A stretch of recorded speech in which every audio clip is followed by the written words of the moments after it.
جمال الوجود بذكر الإله وتصف دعوت کے معنی دراصل یہ نہیں ہے کہ صرف غلطی پر ٹوک دیا جائے، بلکہ دعوت کے معنی یہ کہ حکمت کے ساتھ کام کیا جائے۔ یہ کوئی ایک فارمولہ نہیں ہو سکتا۔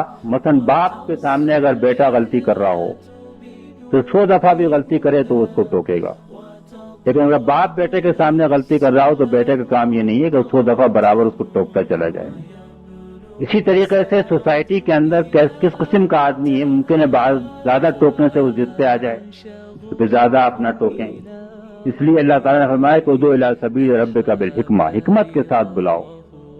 تو میں تو کوئی یہ نہیں بتا سکتا کہ آپ کتنی دفعہ ٹوکیں، کتنی دفعہ بلائیں، لیکن آپ کا یہ کام ہے کہ بات اس طرح کہیں کہ اس کا اثر ہو، وہ مؤثر ہو، وہ نافع ہو، اور اتنا ہی ٹوکیں کہ جس سے خرابی مزید نہ پیدا ہو بلکہ اصلاح کی گنجائش۔